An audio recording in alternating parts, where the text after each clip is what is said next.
अस्सलाम वालेकुम dear students. Dear students, आज का जो हमारा टॉपिक है ना वो है टेस्ट डाटा।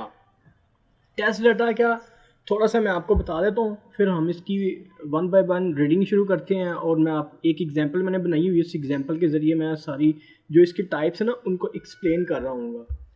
फ़र्ज़ करें कि आपने कोई एक सॉफ्टवेयर बनाया है, तो उस सॉफ्टवेयर को पहले आपने खुद चेक करना है कि वो ठीक काम कर भी रहा है कि नहीं कर रहा। उसके अंदर आप जो डाटा डाल के चेक करेंगे कि वो आउटपुट ठीक दे रहा है कि नहीं दे रहा, ये उसमें डाटा डालने का जो प्रोसेस है उसको टेस्ट डाटा कहते हैं। तो सबसे पहले आ जाए हम थोड़ा सा इसको रीड करते हैं कि जी इसने यहाँ पे क्या बात की है। वो कहता है कि जी एक मसले को हल करने के बाद इसका टेस्ट किया जाता है कि अगर आपने एक सॉफ्टवेयर बना लिया तो पहले आप उसको टेस्ट करें, क्योंकि अगर मार्केट में जाके उसमें से गलतियाँ निकलेंगी तो वो फिर आपके लिए मसला है, आपकी गुडविल के लिए अच्छा नहीं है। तो आपने अगर एक सॉफ्टवेयर बनाया है, किसी मसले का आपने हल बनाया है, तो पहले आपने उसको खुद चेक करना है हल दुरुस्त है या नहीं। इस टेस्ट के लिए हमें टेस्ट डाटा की ज़रूरत होती है। टेस्ट डाटा यानी कि उसमें जो डाटा डाल के हमने चेक करना है वो हमारा टेस्ट डाटा है। मिसाल के तौर पे अगर आपने 3 नंबरों में बड़ा मालूम नंबर करने के लिए एक एल्गोरिदम टेस्ट करना चाहते हैं कि आपने एक एल्गोरिदम बनाया है जिसके अंदर 3 नंबर जो हैं उनको आपने लिखना है और उनको चेक करना है कि इन तीनों इकदारों में से कौन सी इकदार बड़ी है। तो ये इकदार या मुस्बत हो सकती है या मनफी हो सकती है या सिफर हो सकती है। यानी कि ये देखें आप, ये मेरे पास आ गया। अब पहले की वैल्यू आ रही है 24, इसकी वैल्यू आ रही है 0, इसकी वैल्यू आ रही है 11। तो मेरे ख्याल से जो मुझे इसमें से समझ आ रही है वो यही है कि ये जो इसके अंदर इन्होंने डाटा दिया हुआ है ये बिल्कुल ठीक डाटा दिया हुआ है कि हमारा जो एल्गोरिदम है उस एल्गोरिदम में हमने चेक करना है कि 3 नंबरों में से बड़ा नंबर कौन सा है। अगर यहाँ पे मैंने लिखा होता है n0 is equal to x, n1 is equal to 0, n2 is equal to 5, तो ये x, तो इसका मतलब है कि अगर यहाँ पे x होता तो फिर तो डाटा ही गलत हो जाना था, तो फिर तो ये टेस्ट डाटा गलत होना था।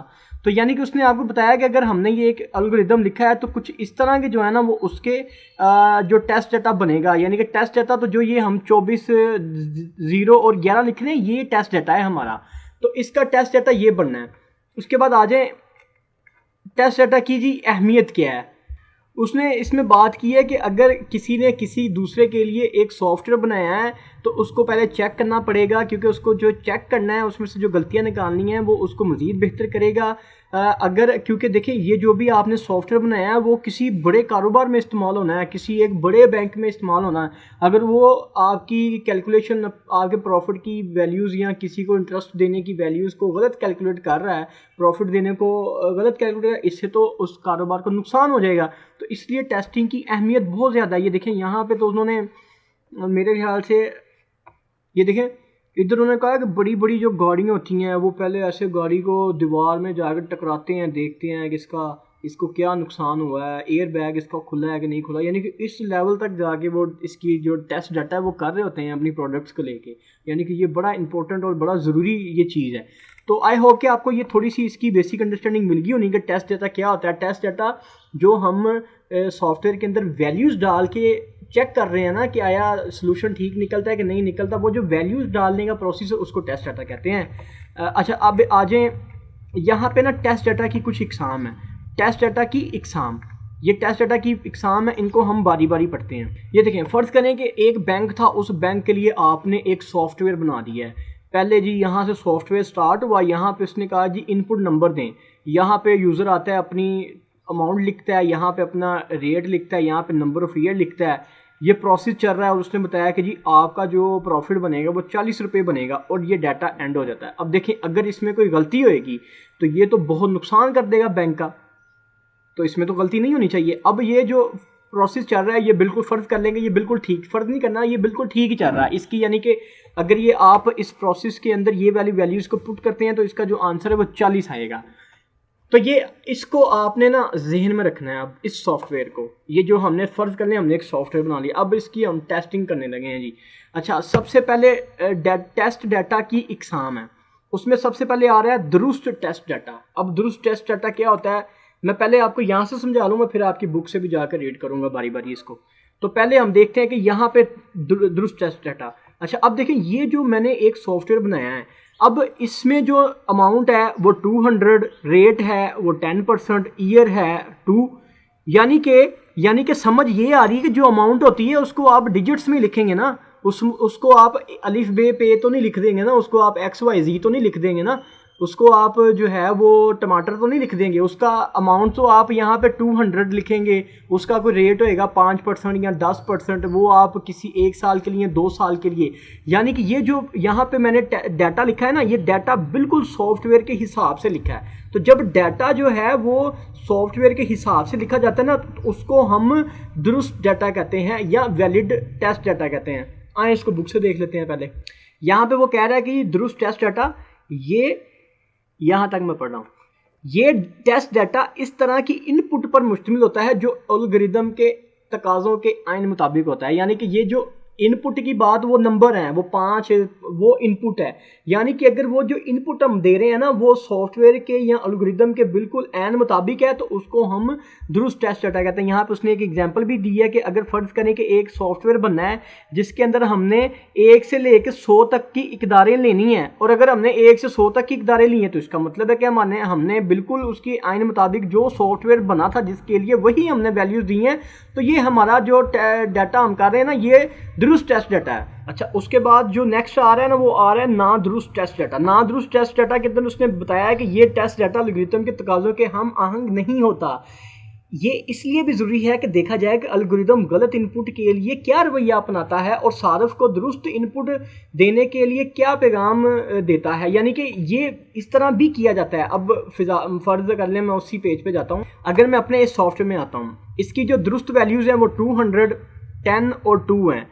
यानी कि सारी प्लस वाली वैल्यूज़ इसमें मैं लिख सकता हूँ। फ़र्ज़ करें कि यहाँ पे मैं आता हूँ, ईयर को मैं कर देता हूँ 50,000, नहीं 50,000 की मैं मिसाल है, इसको मैं कर देता हूँ जी, इधर मैं एक्स लिख देता हूँ, या मैं ईयर के सामने लिख देता हूँ टमाटर। यहाँ पे मैं लिखा अमाउंट मैंने लिखी 200, रेट मैंने लिख दिया ये, और ईयर के सामने मैंने लिख दिया टमाटर।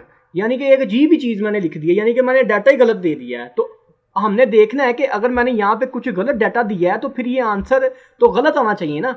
तो अगर ये मैं गलत डाटा देता हूँ और मेरे पास आंसर भी गलत आता है, तो इसका मतलब है कि ये मैंने नादुरुस्त टेस्ट करके देखा है। इसका मतलब अगर यहाँ पे गलत डाटा देने से जवाब भी गलत आ रहा है या एरर आ रहा है ना, कि आगे सॉफ्टवेयर कहता है कि आपका डाटा ही ठीक नहीं है, तो इसका मतलब कि मेरा एल्गोरिदम ठीक है। एल्गोरिदम ठीक ऐसे है कि मैंने उसको गलत डाटा दिया तो उसने मुझे आगे से बता दिया कि भाई आपका डाटा गलत है, आप इसमें सही डाटा डालेंगे तो आपको सही जवाब मिलेगा। तो ये हम इस तरह से नादुरुस्त टेस्ट डाटा डाल के इसमें देखते हैं कि जो एल्गोरिदम है वो मुझे बता रहा है कि भाई आपने डाटा गलत डाल दिया, आपने तो टमाटर लिख दिया, तो टमाटर नहीं लिखना, तो नंबर ऑफ ईयर लिखना है। तो इस तरह से ये जो है ना, इसको नादुरुस्त टेस्ट कहते हैं। उसके बाद आ जाए जी बाउंड्री टेस्ट। बाउंड्री टेस्ट के अंदर ना जो हमारा डाटा होता है उसकी हम एक बाउंड्री लगा देते हैं कि मैंने फ़र्ज़ करें कि ये सॉफ्टवेयर बनाते हुए मैंने कहा कि अमाउंट जो जितनी मर्जी दें, रेट ऑफ इंटरेस्ट जितना मर्जी दें, लेकिन जो नंबर ऑफ ईयर है ना वो मैक्सिमम उसकी अमाउंट आप 20 तक दे सकते हैं, 20 से ज़्यादा नहीं दे सकते। तो ये मैंने एक बाउंड्री लगा दी सिर्फ इसके ऊपर। अब अगर मैं बाउंड्री टेस्ट करते हुए यहाँ पे आऊँ, यहाँ पे लिखूँ 200, यहाँ पे लिखूँ 10% और यहाँ पे आकर लिख दूँ 25, तो ये मुझे एरर दे देगा। ये मुझे कहेगा कि ये जो आप 25 लिख रहे हो ये तो आप दे नहीं सकते, ये तो आपने खुद ही बाउंड्री लगाई है। तो यहाँ पे जब मैं 25 लिखूंगा तो ये मुझे आंसर नहीं देगा, एरर दे देगा। तो इसको, इस तरह का जो एरर है उसको हम बाउंड्री एरर कहते हैं, या आप इसको कह लें कि ये हमारा हम बाउंड्री टेस्टिंग कर रहे हैं, बाउंड्री वैल्यूज़ टेस्टिंग। यानी कि बाउंड्री वैल्यूज़ मैं इसमें एंटर सिर्फ कर सकता हूँ, बाउंड्री वैल्यूज़ के अलावा जो बाकी वैल्यूज़ हैं उसके ऊपर ये एरर दे देगा। यहाँ पे बाउंड्री टेस्ट के अंदर उसने कहा है कि इस टेस्ट डाटा में एक हल को इंतहाई इकदार के लिए टेस्ट किया जाता है। मिसाल के तौर पे इंटरेस्ट को 0 या बहुत बड़ी वैल्यू देकर दे सकते हैं। अगर मैंने इंटरेस्ट की वैल्यू की है कि आप 1% से लेके जो है वो 100% तक दे सकते हैं, उसके अलावा आप वैल्यूज़ नहीं दे सकते, वो 0 पे भी एरर देगा और जो बहुत बड़ी वैल्यू होगी उस पर भी एरर दे देगा वो। उसके बाद आ जाए जी गलत डाटा का गलत नमूना। यानी कि डाटा का गलत नमूना का मतलब ये है कि अगर मैं, मेरा जो भी सॉफ्टवेयर बना है उस सॉफ्टवेयर के अंदर मैं एक अजीबोगरीब हरूफ तहजी दे दूँ, ABCD लिख दूँ या BD लिख दूँ, तो वो एरर दे देगा। यानी कि गलत डाटा का मतलब यही है कि अगर यहाँ पे ये डिजिट्स में डाटा है और यहाँ पे मैं अगर X लिख दूँ या Y लिख दूँ या Z लिख दूँ, तो वो लिखने से ये फिर डाटा का जो फॉर्मेट है वो गलत हो गया है, तो उससे ये एरर आएगा, उससे ये यहाँ पे सही जवाब नहीं आएगा, एरर आएगा। और वो एरर ठीक आ रहा है क्योंकि सही आंसर तो वो तब देगा जब यहाँ पे सारे डिजिट्स होंगे। उसके बाद लास्ट है जी अदम दस्तयाब डाटा। अदम दस्तयाब डाटा को भी मैं आपको क्लियरेंस दे देता हूँ। ये देखें, अगर मैं यहाँ पे आया, मैंने यहाँ पे अमाउंट लिख दी, इसको मैंने लिखा ही नहीं और इसको भी लिख दिया, यानी कि मैं अदम दस्तयाब डाटा कर रहा हूँ, मैं कोई एक डाटा नहीं दे रहा, तो यहाँ पे आंसर नहीं आएगा, ये एरर दे देगा, ये कहेगा पहले जाके अपना डाटा फिल करें फिर आपको जवाब मिलेगा। तो अदम दस्तयाब का मतलब ये है कि जो मेरा डाटा मैंने इनपुट करना है ना सॉफ्टवेयर के अंदर, अगर उसमें से मैं कोई एक चीज़ को नहीं लिखता तो उसके ना लिखने से ये मुझे आंसर नहीं देगा बल्कि एरर दे देगा। इसी को हम अदम दस्तयाब डाटा कहते हैं। ये भी एक ज़रूरी अमल है कि एल्गोरिदम को इसकी ज़रूरत से कम इनपुट देकर टेस्ट किया जाए। मिसाल के तौर पे अगर एक एल्गोरिदम सारिफ इसका ड्राइविंग लाइसेंस नंबर मांगता है और सारिफ ये डाटा इनपुट करने के काबिल नहीं होता, ये जानना भी ज़रूरी है ताकि देखा जाए कि एल्गोरिदम ऐसी सूरत हाल में कैसा रवैया इख्तियार करता है। यानी कि अगर वो कोई इन्फॉर्मेशन, जैसे उसने ये इन्फॉर्मेशन मांगी, उसने इन्फॉर्मेशन नहीं दी, तो ये भी हो सकता है कि सॉफ्टवेयर उसको आगे ना जाने दे, उसको वो एप्लीकेशन को सबमिट ही ना करने दे, ये भी हो सकता है। जैसे अभी मैंने आपको जो हमने वो बैंक वाला सॉफ्टवेयर बनाया उसमें मैंने कहा कि इसमें अगर मैं कोई वैल्यू नहीं दूंगा तो ये मुझे एरर दे देगा। एरर ये देगा कि जाए पहले अपनी वैल्यूज़ को फिल करें, उसके बाद ये आपको आंसर देगा। तो गाइज़ ये हमारा आज का टॉपिक था जो मैंने आपको करवा दिया है जी, डाटा टेस्टिंग और टेस्ट डाटा। आई होप कि आपको इसकी समझ आ गई होगी। आप लोगों से बस यही रिक्वेस्ट है, काइंडली चैनल को सब्सक्राइब कर दें और बेल आइकन को भी प्रेस कर दें ताकि आपको नोटिफिकेशन मिलती रहे नई वीडियोस की। और दूसरा ये कि आपके जो भी क्लास फेलोज हैं उनके साथ भी इनके शेयर्स को लिंक्स को शेयर किया करें। शेयर्स को लिंक नहीं करना, लिंक्स को शेयर करना है। तो चलें फिर इंशाल्लाह इस नेक्स्ट जो हमारी वीडियो है ना उसमें ये हमारा वेरिफिकेशन एंड वैलिडेशन रह गया, ये वाला टॉपिक करेंगे। और एक टॉपिक बिल्कुल लास्ट में रह गया है, वो है जी ट्रेस टेबल।